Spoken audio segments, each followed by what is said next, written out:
I want to let you know that this is not a platform for people to pity me. I want these people to know that it's okay to have a platform to talk about your experience, talk about what it's like to have HIV, and talk about everything, so other people who look for a connection should know they're not alone.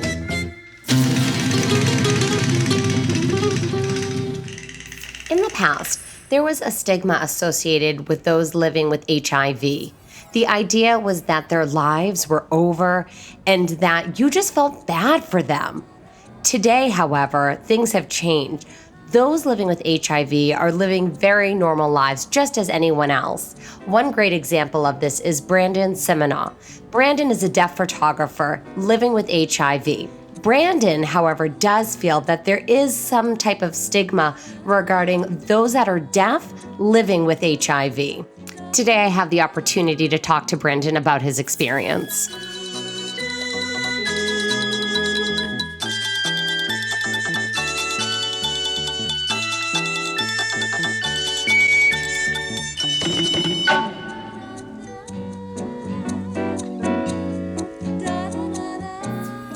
My first question today, of course, I'm wondering about the day that you found out that you had HIV. Brandon, what was your first thought that day? I got it back in August 2013, which wasn't that long ago. I got it in New York. I got a text from a guy who I had intercourse with. He had a doctor test him and told him that he had HIV. He told me that I should go have myself tested. I was stunned. I agreed to it and got tested. At that time, I was shocked. I didn't know how to respond or process the information. I was just speechless. I had my best friend go with me to the clinic, and I had one of those 20-minute tests where they prick your finger. Fast! Wow, that fast. It's that fast. It's New York. Everything's fast there. After I had my finger pricked and tested, I waited in the waiting room for 20 minutes. It was the worst 20 minutes of my life. Oh, I can imagine it felt like forever. Yeah, I was afraid of crying because I didn't want to waste my tears. So much thought process in those 20 minutes. Oh, mixed emotions, certainly. The nurse called out my name. My friend let me know that my name was being called. I got up, went into the nurse's room, where I sat down and looked at the nurse. The nurse immediately said that I had it. When she said that, I didn't understand what she was saying. I checked to make sure. I think I understood what she said at first, but I wanted her to say it again. To confirm. Mm-hmm. Right, to confirm. Understandable. She repeated herself and emphasized that I have it. Again, I was shocked. I couldn't cry, nor speak, or do anything. The nurse kept asking me all these procedural questions. I told her I thought she should be asking me after I processed all this. Sure, to give you time to breathe and process. Right. Don't ask me how many people I've had sex with and all that stuff. These were random questions I thought should have been asked later. Anyways, I just thanked her and left the room. I went to the lobby to talk to my friend and simply said, I have it. That was it.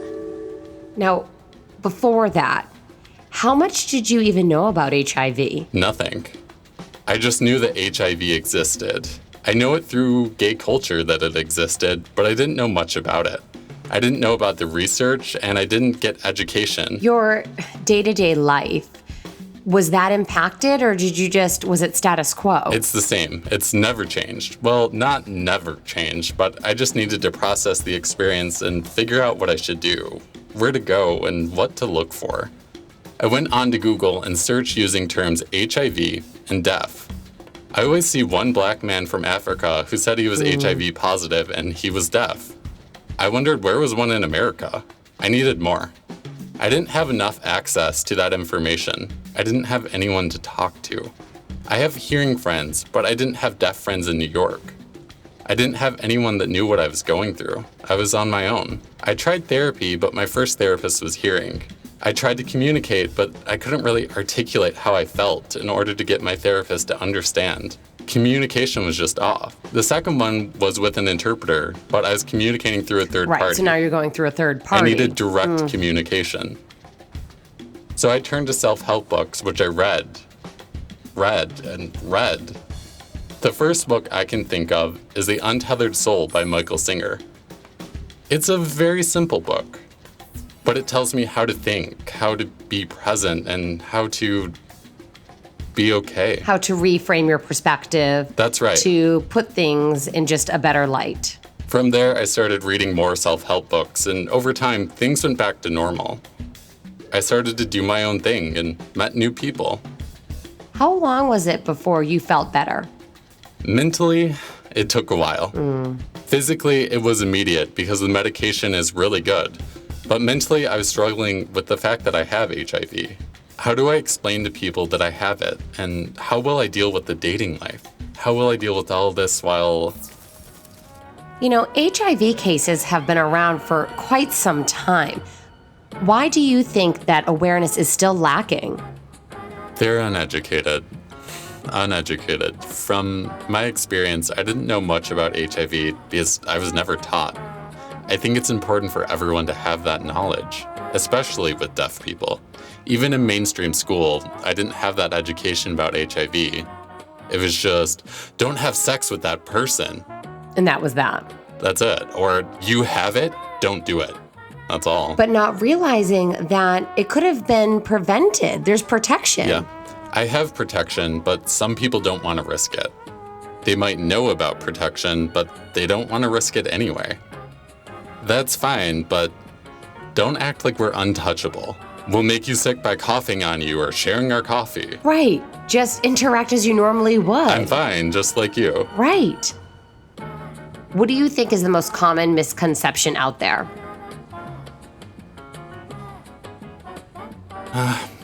Even so, last year when I moved here to LA, I met a deaf person and somehow the topic of HIV came up in a conversation. I told that person that I had HIV. Then that person was startled and took a step back. I asked, "What's up?" That person asked me if it could be contracted through breathing or through the cup we just shared. I said, "No, you're fine. I'm on medication. I'm not contagious. You can't get it that easily. You can't get it through saliva. If you're not on medication, you can only get it through blood-to-blood contact, such as open sores. You can't get it that easily, especially if you don't have it." Now, I'm wondering, do you feel like you have to announce to everyone that you have HIV, or do you feel that it's nobody's business? If you ask, I will tell you. I'm not going to say, "Hey, I have it." I wouldn't do that, but I want to make sure that everyone knows when I plan to have intercourse with someone. That person would know I have HIV before we do anything. That's rule number 1. For those that don't know, describe the difference between undetectable HIV and HIV positive. When you're HIV positive, it means you have it. You haven't taken medication to relieve the symptoms. When you have the undetectable version, you take medication every day. The HIV becomes dormant in your body after you take the pills every day. Oh, simple as that. You just take a medication. It's sleeping. Meaning that the disease is asleep. I am undetectable. PrEP. Tell me about that. The medication that people are taking. PrEP. People can take that to protect themselves from people who have HIV, including those who have the undetectable version, in order to lower the risk of getting it. It's that simple. So that's it. Simple as that. It's almost like a very strong vaccine. It doesn't mean you should go and have unsafe sex, but it still lowers the risk. You can have that connection with another person who has HIV because they're still human beings. We want some of that connection too. I'd like to ask more about that medication. I wonder if by taking it, are you ensured that you remain undetectable? It's for life. I'll have to take it for life just to keep it dormant. I'll be alive until we can come up with a cure that will get rid of the disease for good. For some people who have HIV, but are on medication, they can still have some of the symptoms like diarrhea, flu-like symptoms, or your everyday illnesses. It's not good for people who have HIV because it messes with their immune system, so they need to make sure they're healthy. So you continue taking that medication? I take it once a day. Once a day, and that's it? Once every morning. That's it? It doesn't affect my daily life. I just have to tell you that I have HIV if you ask. In the hearing world, there are a lot of support groups that are available. Yeah, well, I can't. However, the same does not hold true for those that are I deaf. tried this support group. Oh, you've looked around. I tried looking for a deaf support group with people who have HIV. I found none. Where am I supposed to look? I keep picturing myself sitting in a hearing support group, sharing my feelings, and they don't understand what I'm saying. I also have to hear what they say so I feel connected to them. I'm left with no options, but to be alone with my book. I don't know where else to go. Nowadays, in the deaf community, when you do open up about your HIV, I'm wondering, is there any kind of reaction that you receive, or are people more nonchalant? When people have a reaction, I ask them, what's wrong? It's just so I can get their perspective and get them to explain themselves so I can engage in a conversation because nobody is talking about it. When I say I have HIV, I don't want people to run away. I want them to ask me what it's like or ask me anything about it rather than act like I don't have it or that I didn't make an effort to tell you. It's okay to talk about it. You want them to acknowledge it, of course. Yes, just acknowledge it. Ask questions, feel like there's a connection. Yes. It shows that you care, that you still want to have a connection. Mm-hmm. What are your hopes? What would you like to see someday? Do you want to see a deaf support group? Yeah. I think I don't see enough information or footage about deaf people talking about their experience having HIV. I think this is a good start for me to set up a platform for them and say, it's okay if you want to talk about it. Mm-hmm. Right, yeah. It's not that big of a deal. We all need to be educated at some point. Even if it means that it's all online, that it's an online platform. Right, yeah. Vlogs, articles, writing, anything. Just so that we can get to everyone. But at the same time, a support group, maybe via Facebook or something. Anything. When it comes to online, you can connect to anybody and do whatever you want. You could be anything. Just reach out to someone, because I know that there's someone else just like me, looking for someone like me to talk to, so they don't feel alone.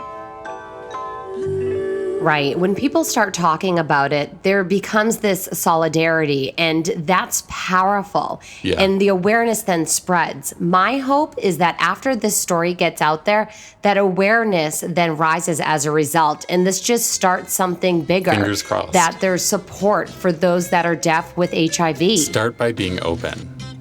That's all. The first step is to be open about it. Say that you have it. Then everything falls into place.